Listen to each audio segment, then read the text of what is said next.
এই ভিডিওর বিষয় হলো prove the semi conservative replication of DNA.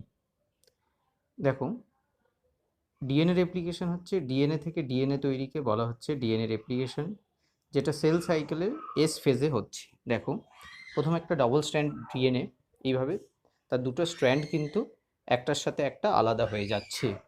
এবার তারপর এই স্ট্র্যান্ডটাকে টেমপ্লেট হিসাবে ইউজ করছে এবং ইউজ করে আর একটা কিন্তু ডিএনএ সিনথেসিস হচ্ছে।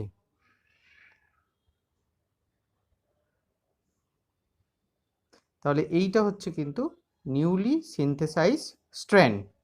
এবার এইভাবে কিন্তু একটা ডিএনএ থেকে দুটো ডিএনএ তৈরি হচ্ছে এবং এই দুটো ডিএনএর একটা হচ্ছে মাদার স্ট্র্যান্ড আর একটা হচ্ছে নিউলি সিনথেসাইজ স্ট্র্যান্ড।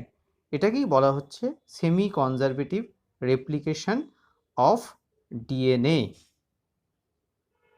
এবার এই semi conservative replication of DNA প্রথম এক্সপেরিমেন্টালি প্রুভ করেছিলেন Matthew Meselson and Franklin Stahl 1958। এবার কিভাবে এক্সপেরিমেন্টটা করা হয়েছিল আমরা দেখব।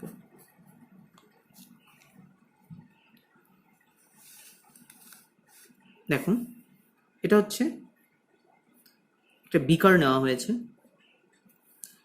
এর মধ্যে অ্যামোনিয়াম ক্লোরাইড আছে, ammonium chloride medium, nutrient medium, এবং এই নাইট্রোজেনের দুটো আইসোটোপ, একটা নর্মাল আইসোটোপ N14 আর একটা হচ্ছে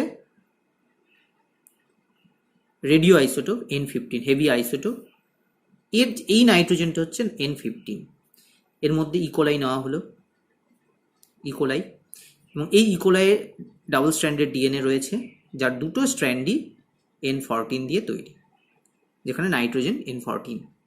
এবার বেশ কয়েক জেনারেশন পরে দেখা যাবে যে সমস্ত ইকোলাই এর মধ্যে যেগুলো গ্রো করেছে তার প্রত্যেকটা স্ট্র্যান্ড হচ্ছে, দুটো স্ট্র্যান্ডই হচ্ছে N15 দিয়ে, কারণ এখানে নাইট্রোজেন সোর্স হচ্ছে অ্যামোনিয়াম ক্লোরাইড, যার এই অ্যামোনিয়াম ক্লোরাইডের নাইট্রোজেন হচ্ছে N15।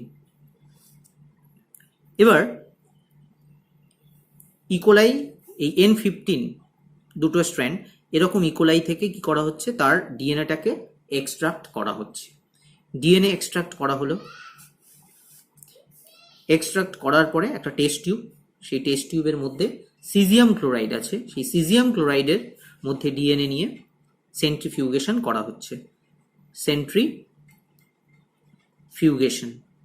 এবং সেন্ট্রিফিউগেশন করলে দেখা যাচ্ছে যে একদম নিচে একটা ব্যান্ড পাওয়া যাচ্ছে,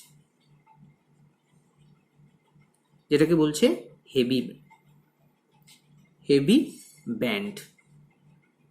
এবং এই হেভি ব্যান্ডের যে ডাবল স্ট্র্যান্ড ডিএনএ দুটো স্ট্র্যান্ড N15 দিয়ে এইভাবে দেখানো হচ্ছে, এটা একটা স্ট্র্যান্ড, এটা একটা স্ট্র্যান্ড।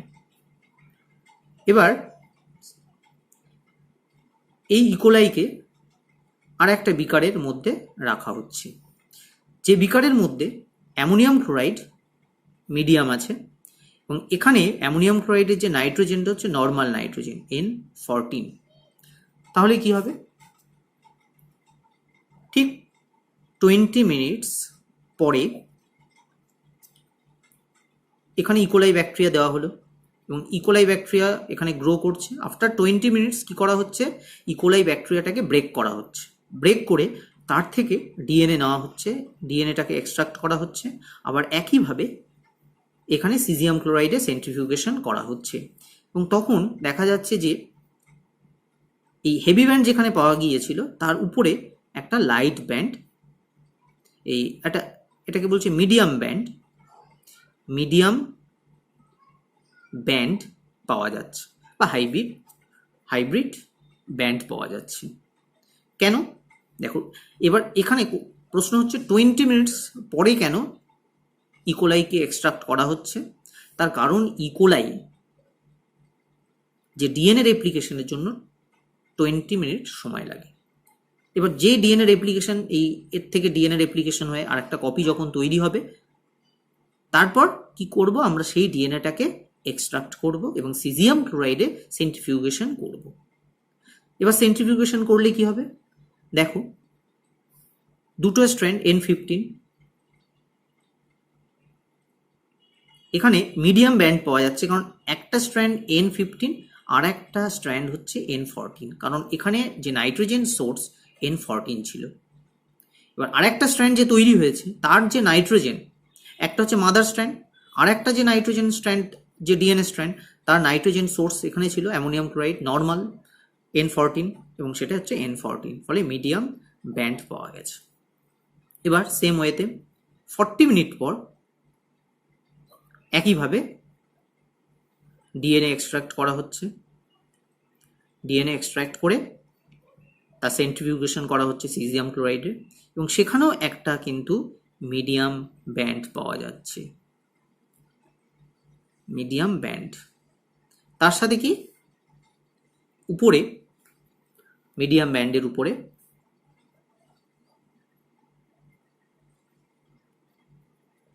এখানে একটা লাইট ব্যান্ড পাওয়া যাচ্ছে।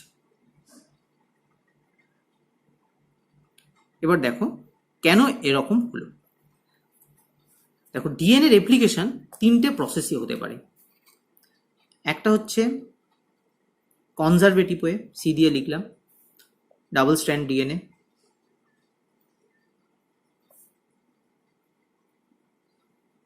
এর থেকে রেপ্লিকেশন হয়ে দুটো স্ট্র্যান্ড তৈরি হয়েছে, এবং দুটো স্ট্র্যান্ডের একটা হচ্ছে পুরোপুরি দুটো স্ট্র্যান্ডই নিউলি সিনথেসাইজড, আর আরেকটা যে ডাবল স্ট্র্যান্ডের ডিএনএ সেটা হচ্ছে প্যারেন্টাল ডিএনএ স্ট্র্যান্ড। এরকম যদি ভাবে ডিএনএ রেপ্লিকেশন হয় তাহলে আমরা কি পাবো? আমরা এখানে একটা হেভি ব্যান্ড পাবো আর একটা লাইট ব্যান্ড পাবো। তাহলে এখানে কি পাওয়ার কথা ছিল? এখানে একটা, এটার কারণে একটা হেভি ব্যান্ড, আর এখানে দুটোই হচ্ছে N14 নাইট্রোজেন দিয়ে, তাহলে হচ্ছে এখানে একটা লাইট ব্যান্ড পাওয়ার কথা ছিল, কিন্তু আমরা কি পাচ্ছি? এখানে একটা মিডিয়াম ব্যান্ড পাচ্ছি। তার মানে ডিএনএ রেপ্লিকেশন কিন্তু কনজারভেটিভ ওয়েতে হচ্ছে না। নেক্সট আর একটা হচ্ছে ডিসপার্সিভ ওয়েতে হতো। ডাবল স্ট্র্যান্ডেড ডিএনএ আছে, ডাবল স্ট্র্যান্ডেড ডিএনএ থেকে দুটো স্ট্র্যান্ড তৈরি হচ্ছে, দুটো ডাবল স্ট্র্যান্ড ডিএনএ তৈরি হয়েছে, যার প্রত্যেকটা স্ট্র্যান্ডের কিছুটা হচ্ছে প্যারেন্টাল ডিএনএ, কিছু হচ্ছে নিউলি সিনথেসাইজড। দেখো কিছুটা অংশ হচ্ছে প্যারেন্টাল ডিএনএ দিয়ে তৈরি আর কিছুটা হচ্ছে নিউলি সিনথেসাইজড, ফলে একটা মিক্সড।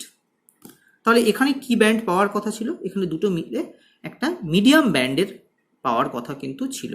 কিন্তু যদি এরকমভাবে ডিএনএ রেপ্লিকেশন হয় তাহলে কিন্তু প্রত্যেকটা ক্ষেত্রেই মানে 20 মিনিটস পরেও মিডিয়াম ব্যান্ড, তারপরে আবার 20 মিনিটস পরেও কিন্তু মিডিয়াম ব্যান্ড পাওয়ার কথা ছিল, কারণ সবগুলোই হচ্ছে মিক্সড। এর থেকেও যেগুলো তৈরি হবে সেগুলো হচ্ছে মিক্সড ডিএনএ, এবং সেক্ষেত্রে এখানেও কিন্তু মিক্সড বা এই মিডিয়াম ব্যান্ডের পাওয়ার কথা ছিল, কিন্তু এখানে কিন্তু কোনো একটাই মিডিয়াম ব্যান্ড, তার সাথে লাইট ব্যান্ড পাওয়া যাচ্ছে। তার মানে ডিএনএ রেপ্লিকেশন কিন্তু ডিসপার্সিভ ওয়েতে হচ্ছে না।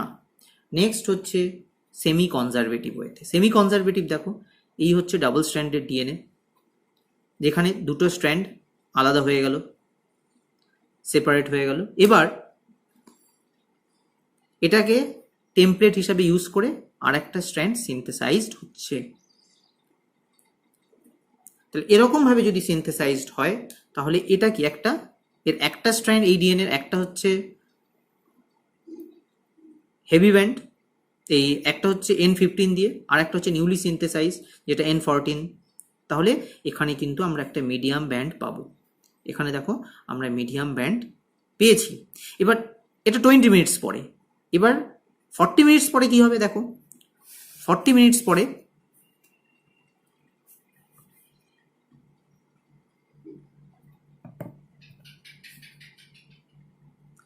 এটা একটা স্ট্র্যান্ড,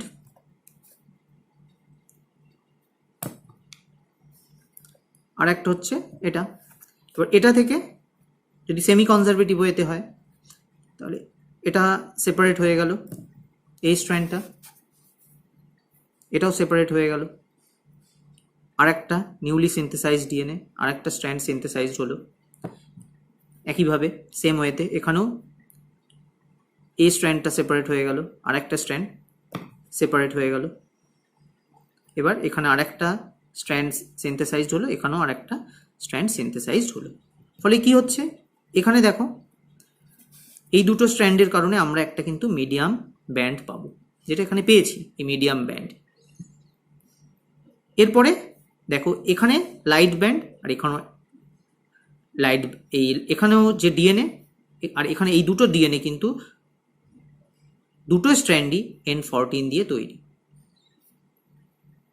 N14 দিয়ে তৈরি হচ্ছে।